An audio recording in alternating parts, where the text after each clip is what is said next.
the 10 attitudes for leadership development. Leaders are very unique people. They have a very simple distinction, and that is their thinking is different. Leaders do not think like followers. Leaders used to be followers, all of them. If you want to be an impactful personality, you have to develop certain types of thinking and perceptions that change the way you see yourself and see the world. I call this the spirit of leadership. Now, there are only 2 animals on the planet that the Creator identified himself with. I've read hundreds of books, and that's my commitment. For the last 20 years, I've been reading 4 books a month. And that gives you an idea of how much reading I do. Because if you're going to become influenced in the world, you have to be a reader. And when I read the Bible, I was shocked to find that there are 2 animals that the Creator identified himself with. The first one is the eagle, and the second animal is the lion. And when I identified those 2 animals as his favorite to identify himself with, I recognized I better study these 2 animals, because if he is the leader of the universe and I want to be a leader on earth, I better find out the nature of these animals and also the attitude of these animals. And I discovered that both of them are the kings of their domain. The eagle is the king of the bird kingdom, and the lion is the king of the animal kingdom. Well, I want to talk about the lion today, even though I can do a session on the eagle, which is very important. But let's talk a little bit about the lion. The lion has what I call the spirit of leadership. And this word spirit here is referring to attitude. A leader has an attitude that makes him or her different from followers. And the lion exhibits that attitude. We have to cultivate the same attitudes that the lion has, because the lion apparently has been given the same attitudes that God himself identifies with, and he put it in these creatures. And apparently you and I are supposed to be the king of the animal kingdom, the rulers of all animals. So obviously we have somewhere trapped on the inside these same potential attitudes. Now, the lion is the king of the jungle, but the lion to me is a great source of encouragement to all of us. Number 1, the lion is not the tallest animal in the jungle. Number 2, the lion is not the largest animal in the jungle. Number 3, the lion is not the heaviest animal in the jungle. Number 4, the lion is not the smartest animal or the most intelligent animal in the jungle. And yet, the lion is the king.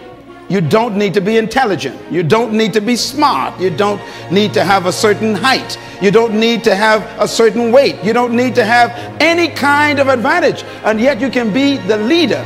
Now, what's the main thing that shocks me about the lion is that the lion is not larger than the giraffe, bigger than the elephant, or heavier than the hippo.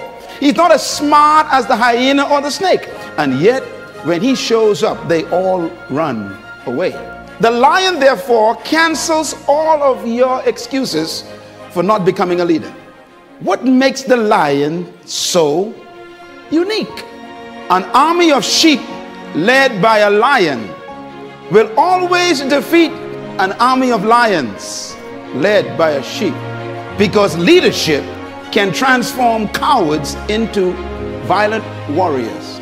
Why would a lion become the king of the jungle when he has all of those limitations? He's not the tallest, not the strongest, not the smartest, not the heaviest, not the most intelligent, but yet he runs things. The lion is the king of the jungle because of one word: attitude. The lion has a different attitude that makes every animal afraid of him. Now, we don't want to lead by fear, but it does take respect for you to become a leader. When I use the word fear in the jungle, we're talking about respect. The elephant respects the lion. The hyenas respect the lion. The giraffes, they respect the lion. What makes these massive animals respect such a small cat? The attitude is the difference. For example, a lion will see an elephant And the thing that comes to his mind, one word, lunch. Now the elephant is 10 times the size of the lion, probably 50 times heavier, and has more power. One stomp of his feet could destroy the lion. But when the lion sees the elephant, he doesn't look at size and weight and strength and power. He looks at lunch. I could eat this thing. And he acts the way he thinks. You see, the size is not the problem. The weight of the elephant is not his concern. What makes him act is the way he thinks. And because he thinks he can eat the elephant, he attacks him. Leadership attitude. Now here's another amazing mystery. The elephant is larger, bigger, stronger, more powerful, heavier, and more intelligent. And yet when the elephant sees the lion, one word comes to mind: eater. The elephant is controlled by the way he thinks. He thinks that he is lunch. Therefore, his size, his weight, his power, his might, his authority is a victim of the way he thinks. It doesn't matter how big you are, how intelligent you are, how many degrees you get. It's your mind that keeps you small. And it doesn't matter how small you are, or how unintelligent you may seem to be, or how much you don't have. It's your mind that makes you the leader. Attitude. The difference between a leader and a follower is attitude. Why? Because it is unique attitudes that distinguish leaders from followers. They think differently. And that's because attitudes produce certain behaviors. And those behaviors stretch the leader beyond the limitations of the norm. In other words, it is the thinking of the person that makes them see circumstances differently. How do you think? Write this down. Attitude is a product of belief.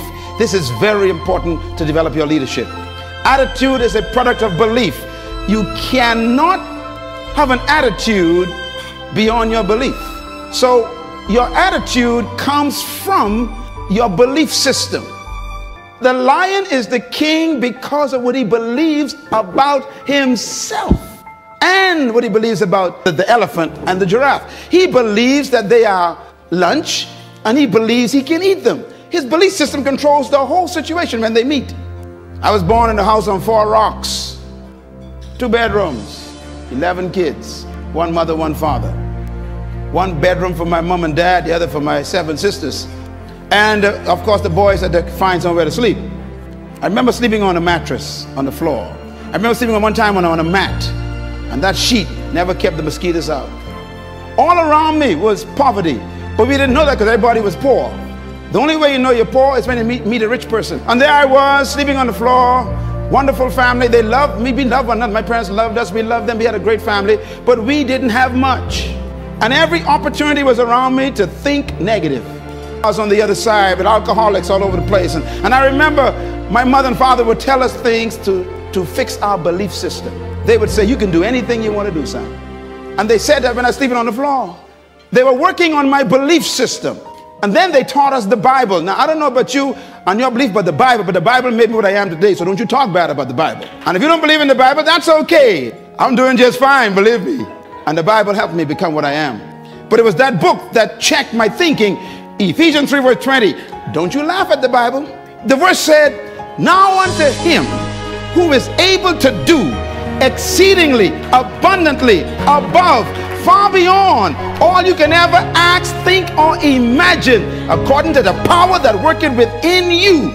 I went from an F student to an A student in 1 semester because of my belief system. I graduated head boy. It was my what? Belief system. No one can live beyond the limits of their belief. So if you want to live beyond what you're living now, you have to change your belief system. Leaders are born when you have the discovery of a new belief system. The secret to anyone rising is what happens in their belief system. Your life is what you think it should be. That's exactly what you are right now. You are what you thought you should be.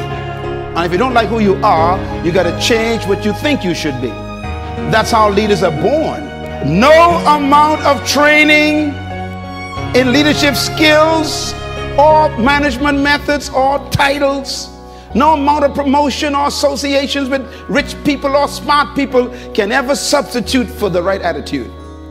No substitute for it. As a matter of fact, your leadership development is determined by, number one, your perception of who you are. Number two, by why you think you exist. And number three, these are very important, your sense of significance. I am giving you my secret to life right here. What brought me from the floor to flying my own jet is these simple statements here. You got to first change your perception of who you are. And that starts with a belief system. Secondly, you must change your perception of why you think you exist. And number three, your sense of significance. Your perception of who you are. You've got to change it. And most of our perceptions are other people's concepts of us, and therefore we don't have self-concept, we got other concept. What is your perception of who you are? And the second one, why do you think you exist? You got to discover that you were born for something, some reason. There's some purpose for your life. If you don't discover that, you'll always have a job, and we'll bury you in an average grave with an average tombstone. Discover that you are important to the human race. You are important to the world. You are important to your universe. When I had to grapple with that question, it was tough.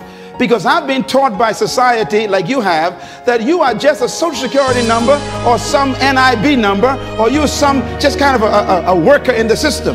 But that's not true. You were born to do something very significant in the world. And you have to get to the point where you believe that. Cultivating these attitudes are the key to becoming a leader. Now, when attitudes of leadership is married to the ability of leadership, then you become a leader.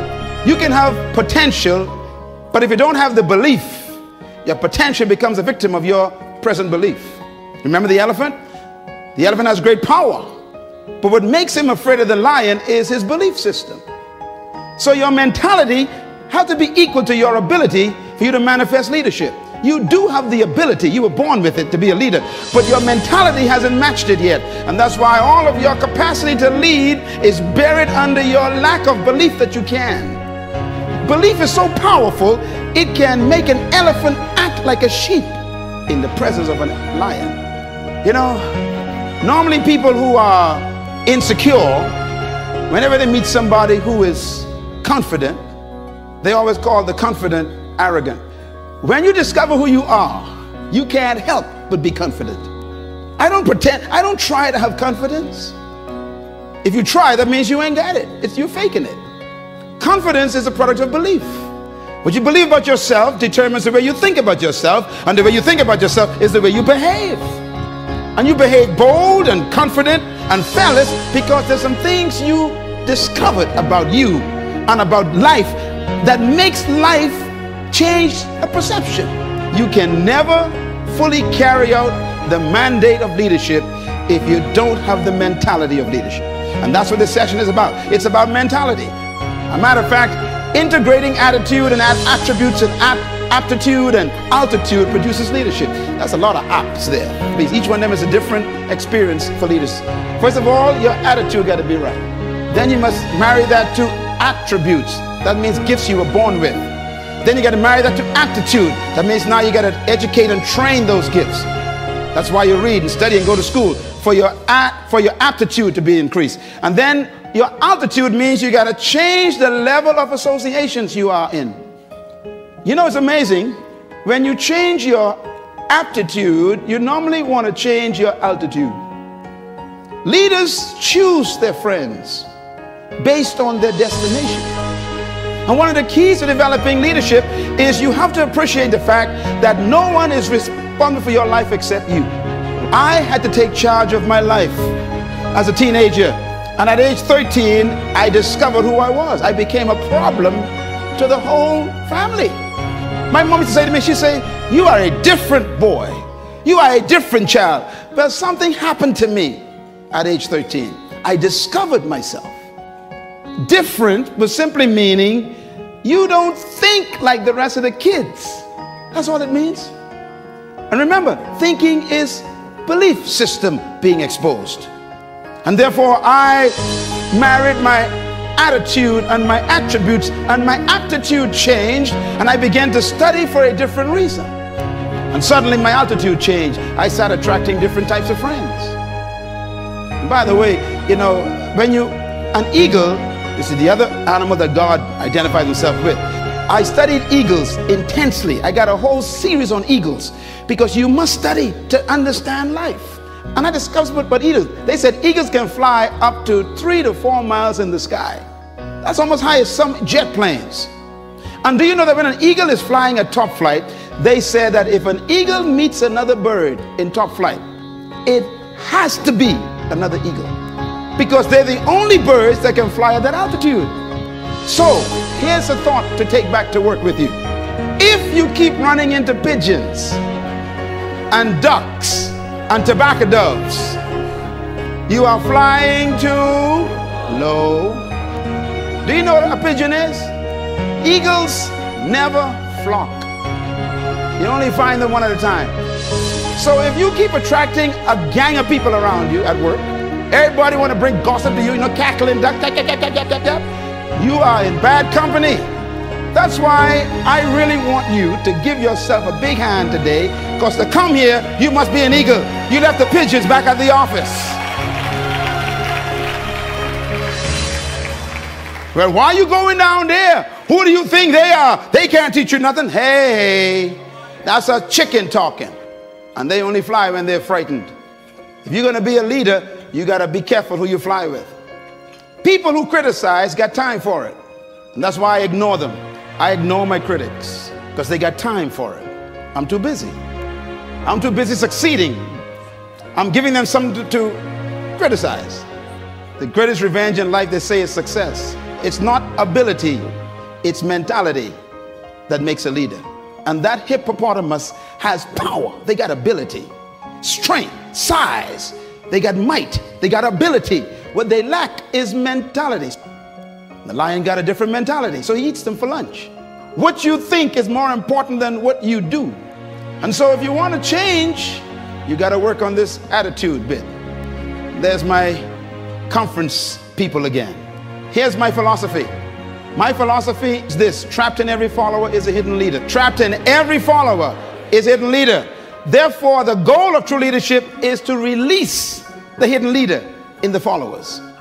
If you are a true leader in your department or in your company supervisory position, if you are a true leader as a pastor or maybe as a manager in some company, your greatest example of leadership is production of leaders. True leaders do not maintain followers, they produce leaders. True leadership focuses on producing leaders, not followers. In other words, a true leader begins to train people under their care immediately to take leadership. The capacity to lead is in every human being, and leadership is like a tree trapped in a seed. And every one of you that walked through that door today is a seed that was sent to the planet to produce a tree to serve the world your fruit. That's why you were born. And deep inside of you is a person no one knows yet. And what you've done so far is just initiation process. That's why no one should cancel you yet, because you ain't quite come out yet. Leadership manifestation requires the right environment. You know, a seed can be placed on a windowsill in your tiled bathroom and stay there for 50 years and the tree never come out. Even though the seed has a tree and a forest in it, it is a victim of the environment. If you can just get that seed off that windowsill and put it in soil with a little bit of water, here comes the future. That's the way life is. You are no different from a seed.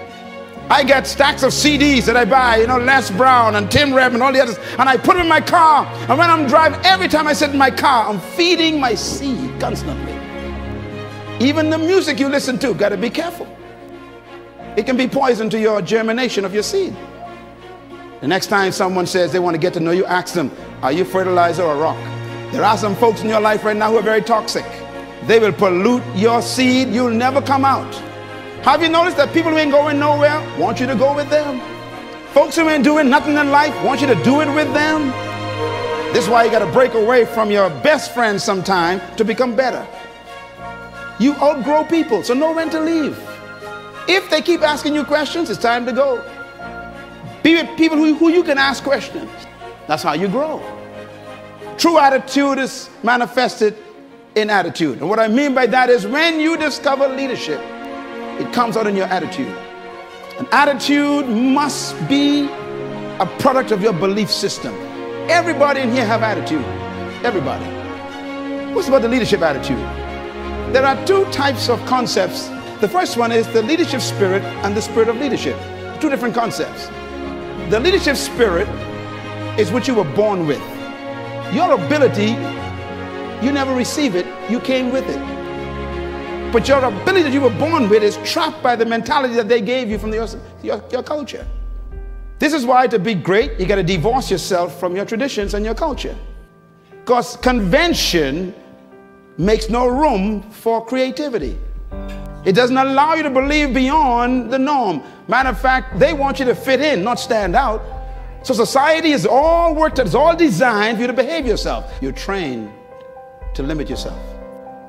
Isn't it amazing that you buy a car that can travel 150 miles per hour, 180 miles per hour, and then the same country that sells the car to you puts up a sign, 50. No, you never thought about that. That's a problem. Yeah, see, Ford Motor Company makes the car to make 180, and then they make sure you only can travel 50. Society is designed to make sure you never become a leader. And that's why for you to become a leader in your workplace, you're going to have to break away from the traditions. Now, I want to warn you, when you decide to break the speed limit, all your enemies will wake up in the office. Every critic that you thought was your friend will suddenly come alive, because people don't want you to leave them in their nothingness. You can't lead from behind. That's why sheep are not leaders. They follow the sheep's hips in front of them. But when you're out front, ain't no hip to follow. You got to design your course. And that takes boldness and risk. It takes all kinds of challenging commitment to decide where you want to go in life out front. Having the leadership spirit means that you are naturally created to lead. But the mentality is what wakes it up. Some of you in this room look just like that. You are powerful, but they got you in the bush. The social environment is just making you afraid to come out and take what's yours in life. You are the way you see yourself. Do you think you're a grasshopper? The elephant actually thinks it's a meal for a cat. The mindset of a leader is what changes his attitude toward life and himself. The spirit of leadership refers to attitudes, mentality, and mindset. And that's been the key to all great leaders. And sometimes that spirit comes forth under pressure. Many leaders in history are products of circumstances that force them to think differently. That's what makes them emerge as leaders. The spirit of leadership is a mindset. It dictates your motivation. It is revealed in your response to your environment. The spirit of leadership is a perception of yourself and the world. How do you see the world? The spirit of leadership is your convictions that regulate your thoughts about yourself and people. The spirit of leadership is your personal, private philosophy of life. How you think about life and yourself. The spirit of leadership is your thoughts about oneself and one's environment. It is your belief system which controls your behavior. The spirit of leadership is the source of your action, which determines the response and how you interpret the world. This is very important. I see the world differently from most people because of my belief system, which becomes my attitude creator. So I don't panic over nothing. I don't panic. Panic is a product of a certain belief system, and therefore it is your mental conditioning. Success keeps the right company all the time. You have to nurture yourself so that you can produce the right attitudes. And nurture means to feed yourself the right information. We are what we think, and we become what we continue to think. You tell your kids, go read the book, go read your homework, and then you watch TV. They're confused. Your kids will value what you value. If you value TV, they're going to hate books. If they watch you always reading books, they're going to turn the TV off, because whatever mom and dad values and mom and dad are doing well, that must be what we should do too. So our kids fell in love with books. My house is full of books. I'm beginning to run out of the house because you become what you think. You cannot rise above the plane of your mental conditioning. So I got to constantly keep feeding my mentality. I have to work on it so I can work up my altitude of mentality. To change your life, you must change your mind. And this is why the heart of leadership is working on the way a person thinks. Here's the most important thing to write down. 7 principles of true leadership. Number 1, true leadership is inherent in the human spirit. You have to believe that first. Every human being possesses the capacity to be a leader. Whether they die as a follower is a choice. Number 2, true leadership cannot be taught. It must be discovered. Number 3, true leadership is self-discovery. And number 4, true leadership is serving your gift to the world. Everyone in this room was born with a specific gift. Some of you got 2 of them. Don't try and develop all of your gifts. Focus on one. Make it your primary gift. And then refine it. And then serve it to the world. It is your gift that makes you valuable, and serving it is your responsibility. And the better you serve your gift, the greater leadership you achieve. So whoever can serve that gift more effectively, they become the greatest in the group. No one came to earth without a gift. The problem is we try to take other people's gifts and make them ours. If you become an imitation, you're going to be broke. You need to find your gift, your strength, your unique power. And you need to take that and say, I'm going to become this. And then serve it to the world. And that's your leadership born that day. We've all been taught to be employed, not deployed. And so they always tell you, go to school, get an education so you can get a job. They never say stay in school so you can own a business. They don't even think that way. It doesn't even cross, your parents don't even think that way. And so you follow the convention of the community. And I'll never forget the meeting when I went to Malaysia to speak. I was speaking at the largest Sony plant. I had 2 days with them. The first day I spoke to all the managers, all the CEOs. I was the speaker to train them. There was Chinese and Japanese and Singaporeans. All these folks were there in Malaysia working for Sony. And I had to do training there for management development and leadership training for the whole day. The third day, the president of that particular firm called me up and he says, our CEOs and our executives are so impressed by you, we want to take you for lunch. We want to talk to you some more. And they were picking my brain, man. They were taking notes, asking me questions, keep writing stuff. And all of a sudden it hit me, wait a minute. All these guys are millionaires, man. Every Chinaman I know owns a business. And here I am in the heart of Asia, where they come from. And I said, sir, pardon me, I have a question that I need you to answer. And they looked at me. I said, tell me, how come everywhere you go, no matter where it is, you go to the lowest ghetto in the heart of the township and you end up owning a business? Can you tell me what is your secret? And they looked at each other and they laughed. And then the president said to me, he said, well, we've been noticing that ourselves. We have concluded based on our assessment that whenever you go into a community, the first thing you look for is a job. He says, when we come into any community, the first thing we look for is a business. He said, it's attitude. They don't even look for a job. They don't even think about employment. They think deployment. As a man thinketh, so he becomes. So I said to the guy, I said, excuse me, so when you go into a town or any country, so what do you do until you get a business? He says, any employment we have is always temporary. We only want enough money to start a business, that's all. Mentality. Number 6, true leadership is self-manifestation. You become a leader when you discover who you are and decide to become it. True leadership is self-manifestation. Your leadership is not ahead of you, it's trapped within you. You are so great, it's amazing. But the environment won't allow you to become it. Sometimes our past can hold us back. Mentality just don't allow you to step out and take a risk. What you're doing now is not what you could do. Whatever you're impressed with, God's disappointed in. Stop waiting for everything to show up before you start. Every leader, I tell you the truth, every leader ain't know what they doing. Me included. We don't know what we're doing. We just say, I got this idea, I'm gonna go for it. And for heaven's sake, believe me, we ain't got no money. What I mean is for our projects. Because you are not a leader unless you're doing something you cannot pay for. I say you are not a leader unless you are doing something you cannot pay for. Leadership demands that you got to take risks. And number 7, leadership is self-exposure. When you expose your true self, get ready. People won't understand you, but go for it. Let us meet you before you die. Not the one the culture made, not the one society produced, the one that's on the inside that we have yet to meet. The true self. This is why I keep telling people you got to die empty. And I want to give you these, what I call the 5 questions of life that you have to answer to become a leader. Number 1, who am I? Number 2, where am I from? Number 3, why am I here? Number 4, what can I do? And number 5, where am I going? These are the most important questions in life, and until you answer them, you will always be a follower. Who am I has to do with identity.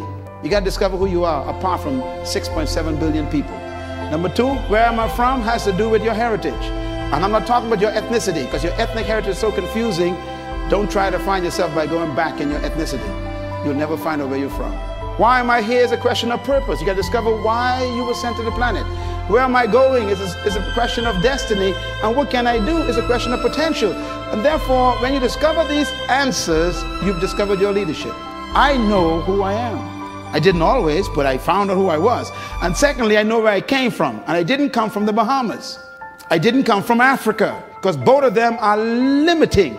All cultures limit you. I had to come from something greater. My greatest mentor in history in my life is Jesus Christ. And one time they asked him, where are you from? You know what his answer was? He didn't say I came from Bethlehem, grew up in Nazareth, and had friends in Capernaum. His answer was, I came down from heaven. They said, no, we know your mother, she's Mary, and your daddy Joe. He says, no, I came down from heaven. He refused to have his heritage limited to earth, and so am I. Me, I came through Baintown. I didn't come from Baintown. I came through the Bahamas. I didn't come from the Bahamas. Wherever you came from can limit you or give you unlimited thinking. I said the reason why they call Africa Mother Africa is because you never get your heritage from your mother. That's why you carry your father's name. The seed of your identity comes from your father.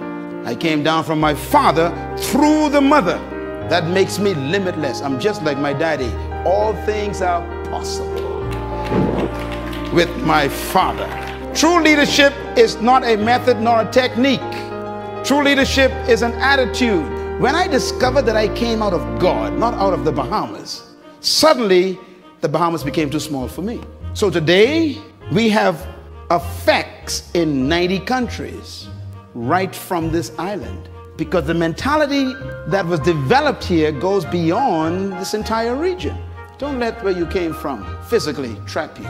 Don't let your ethnic heritage become your graveyard. Stop being black and white and yellow and stuff. Forget that stuff. That's too limiting. Become like your father. Be a man. It's a spirit being. There's no limit. Everything you know is not all there is to know. Beliefs and convictions of a leader regulates the nature of their leadership, and therefore the source of beliefs is the perception of your truth. What is truth to you determines what you do with your life. Whatever you think is truth, that's how you're going to live. That's why it's important to keep getting information.